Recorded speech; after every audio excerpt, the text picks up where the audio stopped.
and thank you, distinguished senators. For the record, my name is Ongoya, representing the County Assembly of Kericho. I wish to begin by making an overall observation that after all the charges that were leveled and all the evidence particularized of impropriety against the governor chose not to take the witness stand and answer to any of those charges.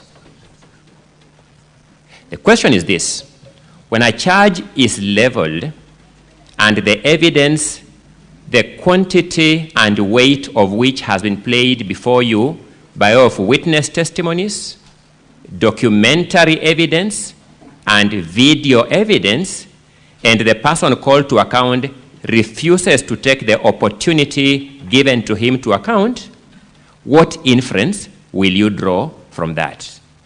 When you begin deliberating, I invite you to consider that aspect of this case. Having said that, there are certain matters that arose in the course of clarification by senators that I wish to address myself to as part of these closing submissions. We stand here as lawyers, Mr. Speaker, sir, distinguished senators, as people who have to offer guidance on the harmony or otherwise between the evidence on record and the law established.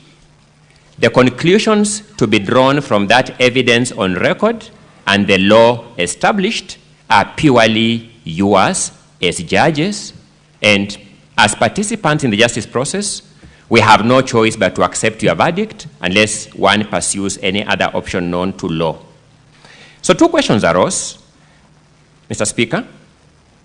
Distinguished Senator Onyonka presented to the expert witness a question in the form of that both the passwords and the usernames to this system were made accessible to all MCAs.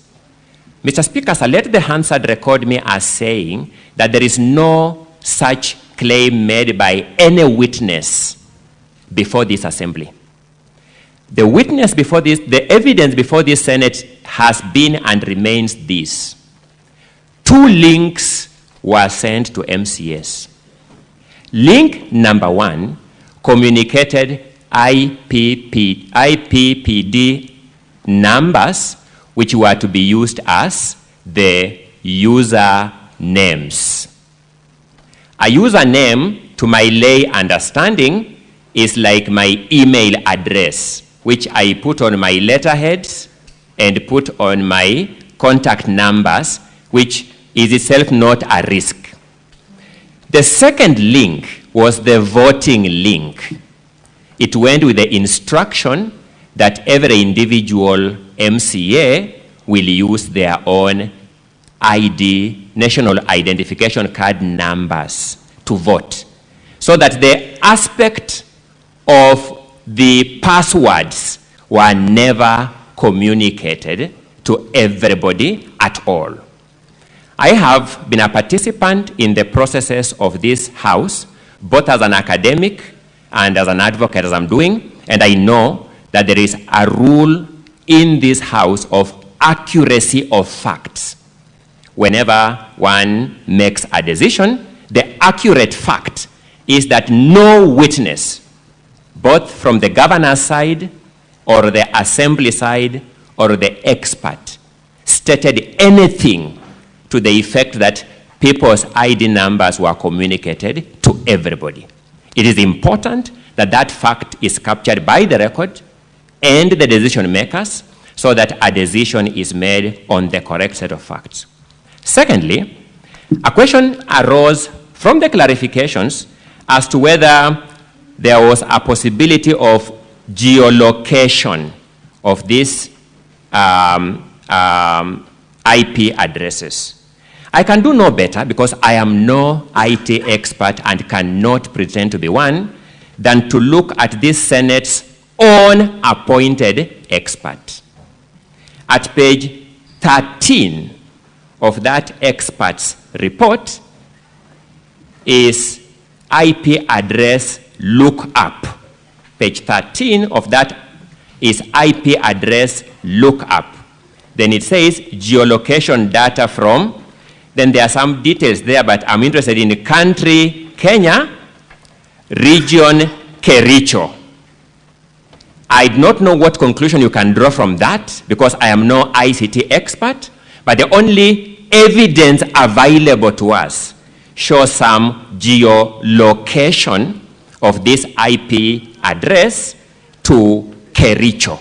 I thought that is an important question for you to take into account. Allow me to then address the question that has now emerged as the question of the voting process. And let me observe this. Number one, whereas this House is not strictly bound by rules of evidence, this House, in fact, applies rules of evidence, by which I mean it does not completely disregard rules of evidence.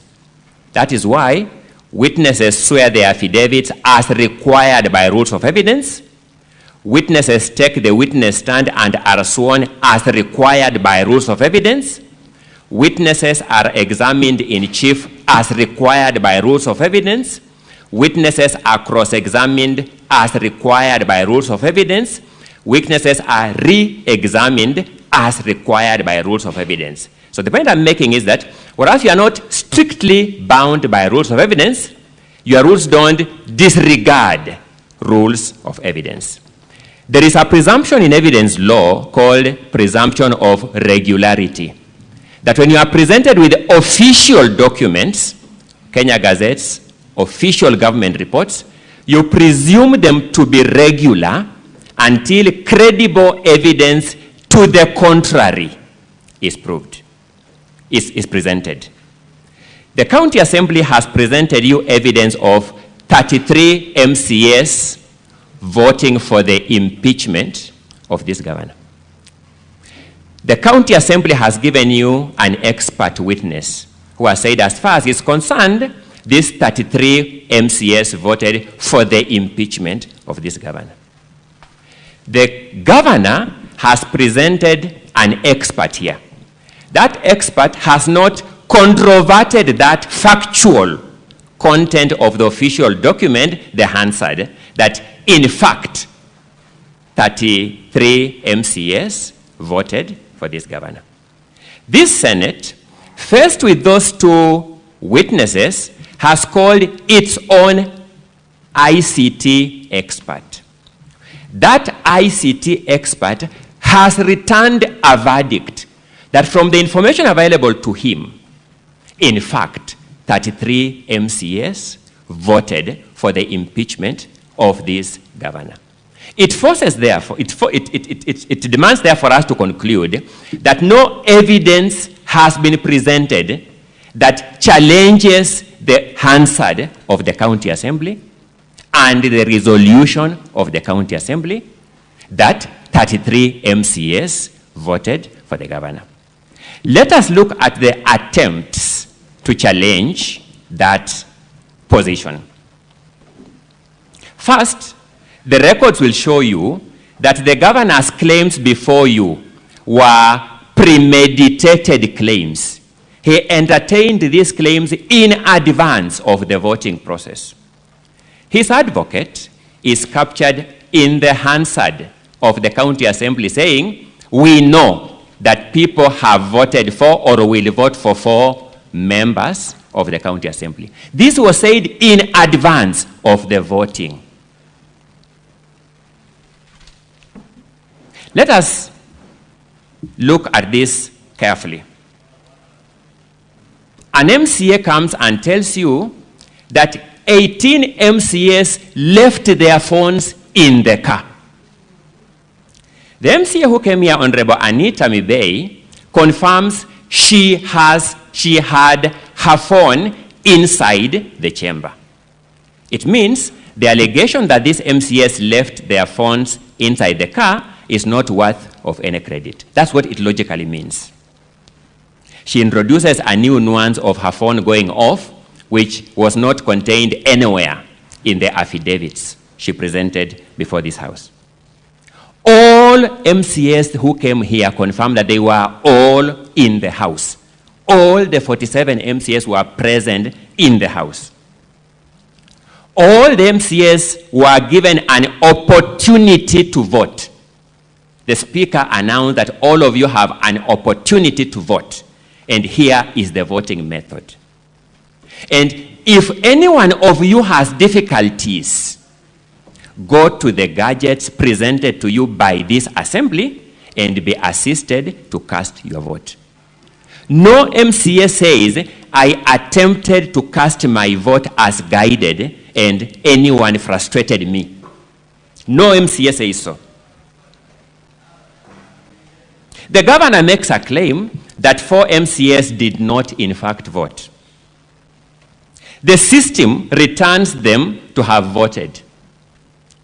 One of those 4 MCAs comes before you with another affidavit. She's called Edna, and says, in fact, the contents of the other affidavit is wrong.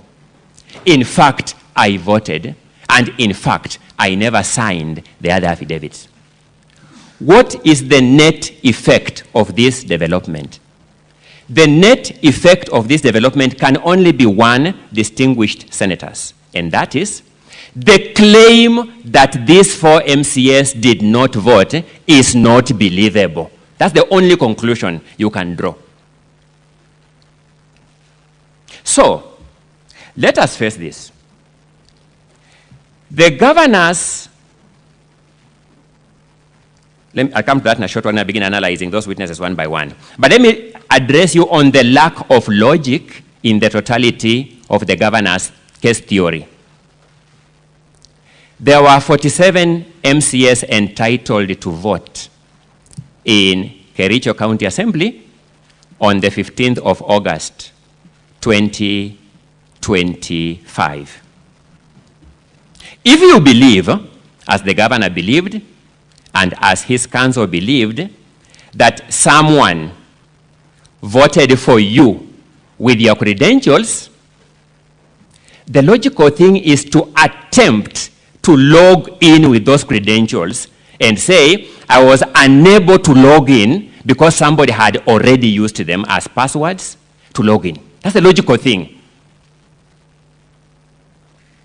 The other logical thing, if you believe that the system was capable of double voting, is to log in and vote yourself. Because once you log in and vote yourself, and somebody else has double voted, the system will return more votes than the registered voters. That's the logical thing. So I do not know, Mr. Speaker, sir, distinguished senators, whether we have a case of imprudence or dishonesty on the part of these witnesses. But I want you, when you consider this matter in your own debate, to tell me how somebody would fail to take advantage of these 2 possible and irrefutable evidence creating acts and come and present another one to tell you, I did not vote. And let's face it. Let's face it. These are the very MCAs you saw by your own clip. The governor's council at the assembly telling them, stand up and demonstrate you will vote support the governor.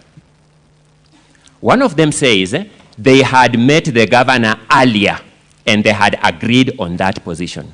First, that is legislative impropriety. Will you believe a representative of the people who confesses to have engaged in that conduct?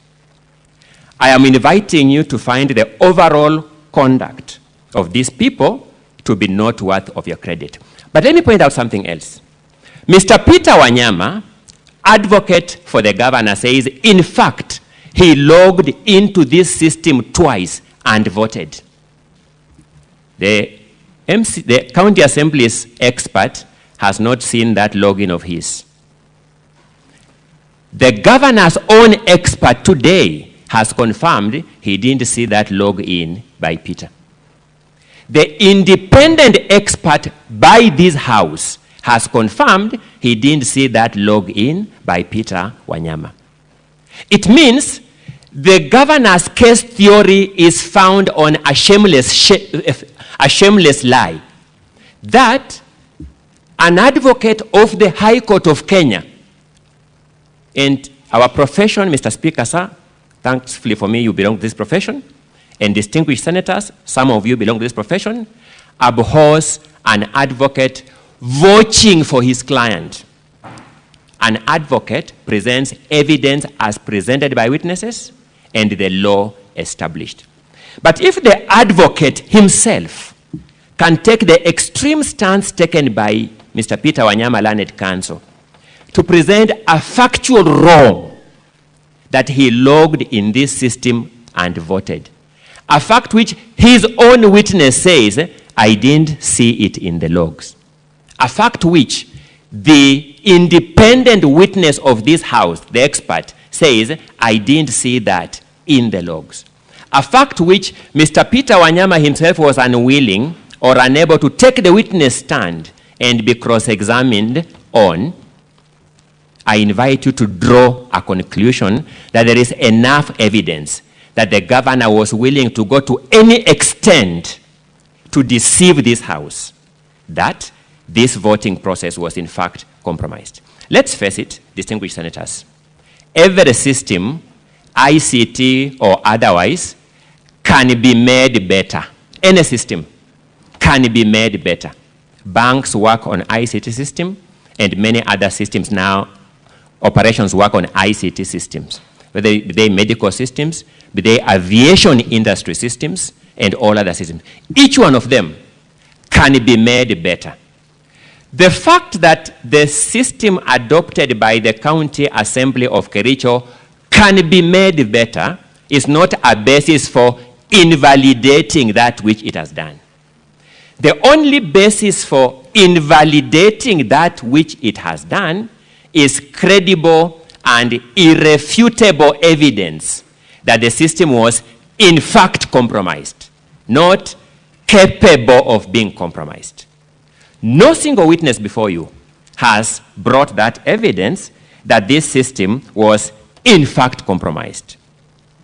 Learned Senior Counsel, Mr. Katwa Kigen, I would reiterate, Mr. Speaker, sir, one of the most courteous counsel that I know, one of the most polite counsel I know, and a mentor to many young lawyers that I teach, came here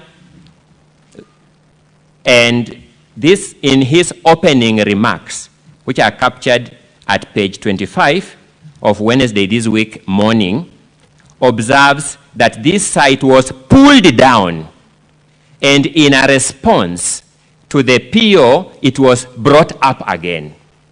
The logs by these witnesses would have shown that act of pulling down the site and re-uploading the site. Not the County Assembly's witness, not the governor's witness, not the independent witness of this Senate has captured that log of interference with this site by pulling it down and re-uploading it. I am reiterating a simple and straightforward case that this evidence shows that this governor could go to any extent, including getting senior and reputable counsel to present factual inaccuracies before this Senate just to achieve the termination of these proceedings on a technical objection. As you vote on this issue, I beseech you to debate these questions, and if you reach answers contrary to these submissions, I will leave with your verdict peacefully. If you reach a verdict that conforms to this verdict, once again, I will be able to live with it peacefully.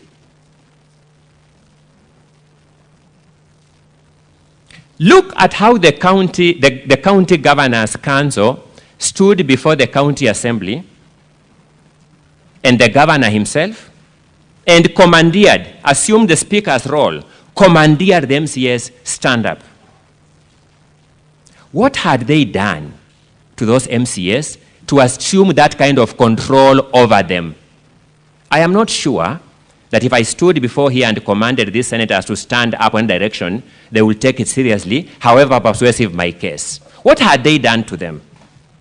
Between this system that provided some form of privacy for the individual MCA and the so-called roll call system, in that context of this governor and this advocate commandeering MCAs on record, which one would have guaranteed better integrity and independence of decision-making by this assembly? It is expected that any MCA who took advantage of that semblance of independence and voted for this motion, having been earlier intimidated and commandeered, may consider stating that they had not voted. In the next few minutes, let me reflect on the question raised by the majority leader on the 3 MCAs.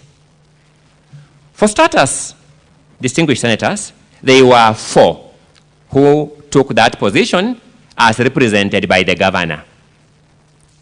Along the way, my learned colleague, Mr. Katwa Kigen, confirmed one of them abandoned that position. This position that we did not vote, which witnesses are liberally taking and abandoning, can we take it as a definitively confirmed position that witnesses didn't vote? Because they are taking and abandoning. That's number 1. Number 2, let's look at the residual 3 that are of concern to the question raised by the majority leader on behalf of the House.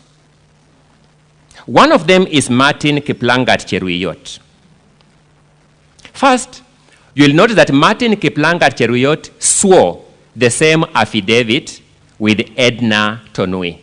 Same affidavit. They jointly signed it as we.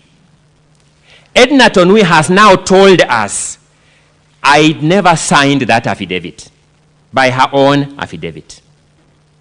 On what basis would we believe that affidavit where one of the owners has disowned?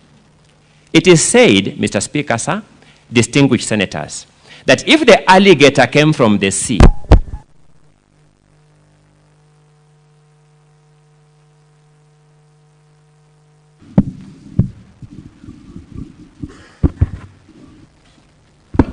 systems do this. An expert told to audit this system can recommend some things that can make this not to happen. It does not mean that what we are doing here is invalid.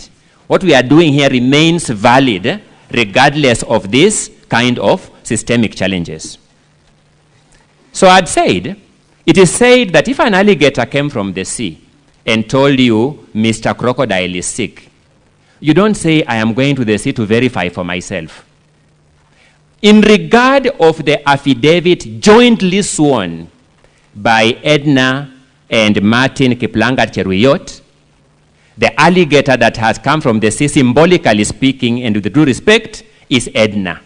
She has told us that affidavit is fake. That signature is not mine. How much more evidence do we need to discredit that affidavit? Then comes the other joint affidavit of the 18 MCAs, on which again Edna's name is indicated. She has come from the sea and told us that affidavit is fake. I didn't sign it. Why would we believe anything from that affidavit? So that would be the approach, Majority Leader, distinguished senators, if I were confronted with that evidentiary question. But that is not enough. That is not enough. Consider the evidence of Amos Birir Trump, who is asked a simple question, Mr. Speaker. This affidavit you claim to have signed jointly, the 18 of you, what time did you sign it? Daytime or nighttime? He says he signed it after lunch. It turns out the assembly proceedings went on until past 8 p.m., and that affidavit contains proceedings of the assembly, meaning it could only have been signed in the night. Normal advocates would have closed their offices at that time. They would tell their clients to come back tomorrow. Can we believe that witness who says those things? I say this because what is before you is whether you have credible evidence to disturb the presumption of regularity of the county assembly's Hansard and resolution as communicated to you. Let's then look at this Amos Birir, the Trump. He came here as an old man, stated his age, and initially looked very credible, even to me, initially. When confronted by learned colleague, Mr. Mutuma, in cross-examination, I do not know what your assessment of him was. Let me just say, in my assessment, he struck me as an old man, yes, but not very honest. Simple facts as to whether he has an internet-enabled phone, whereas his affidavit gave us an impression that he had no internet-enabled phone, he was on WhatsApp. In fact, that number, which he said was in the phone he was carrying in this house, was itself on WhatsApp. I do not know how much more credibility you can give such a witness. He needs redemption in the area of credibility, if you sought my opinion. The verdict belongs to you as whether you will believe him. A witness called Hilary Kibet Bosuben confirmed that he had a laptop supplied to him by the county assembly. He confirmed to him that he used this integrated system. Remember, voting is just one of the components of this system, but this system discharges multiple other functions. He used this same system to make his requisitions for payment of allowances for committee sittings, to register his attendance at committee sittings. It's these same people who use this system to register their attendance in committee sittings who are saying they have never been trained on this system. Fortunately for us, none of them claim to be missing out on their sitting allowances because of this system. It's enabling them in their bread and butter matters. It is only when voting is concerned that they draw the line. I then pose the question, are these the people, distinguished senators, whom you will say that you believe them that they didn't vote? Because to disturb the verdict of this assembly, you must reach a conclusion that, in fact, these people did not vote for the motion. At that juncture, credibility becomes the most important question. As you consider this motion, distinguished senators, remember Geoffrey Bett. Geoffrey Bett appeared before you as a person living with a disability, a mobility-related disability. He poured his heart out to you. He told you, I have come before you as part of my healing process. He told you, this governor confronted me in a joint sitting of the CECs and COs. He told you in that joint sitting of CECs and COs, when I was proposing to him that rather than procuring a financial management system at 68 million shillings, we can internally develop it at about 1 million shillings and prudently use taxpayers' money. He told me, I thought you only had a physical disability of your limbs. Kumbe, you also have a mental disability. Those were the words of Geoffrey Bett here. Geoffrey Bett has told you, I have come to this Senate as part of my healing process. I want you to consider Geoffrey Bett as you vote. Will your vote to rescue this governor aid Geoffrey Bett in healing? Or will your vote to save this governor add insult to injury to Geoffrey Bett? That issue is on trial before the Senate. Given a chance to take the witness stand, defend himself, and possibly address Geoffrey Bett wherever he is and say, Geoffrey Bett, before this same forum you sit, I am sorry for what I did to you. The governor has chosen not to take that stand. allegations of financial impropriety, particulars of which were laid before you by various witnesses and documents, and which have been summarized by the learned counsel who came before me, are clear that Kericho County is hemorrhaging in loss of public funds. The governor had two opportunities. One, to get his concerned officers, CECs, COs, procurement officers, to swear affidavits and shed light on these matters. I invite you to reach a conclusion that the failure of the governor to call those witnesses to come before you and give account constitutes his shielding of those witnesses. A governor who shields witnesses who spend taxpayers' money, as we showed you on the Kipkelion housing saga, who shields his officers who spend money, as we showed you, in respect of the Londiani unfortunate accident victims, cannot claim it is not my act. He must take the ultimate responsibility, at least, for shielding those officers. Secondly, given a chance to come and take the witness stand and explain himself, because the evidence we have shows irrefutable evidence of hemorrhaging of public funds, he has declined to take the witness stand. I invite you to conclude that the act of the governor to refuse to take the witness stand, when the time there showed that the governor still had slightly over 30 minutes of his defense, is an act of arrogance on his part, not warranting any mercy from you.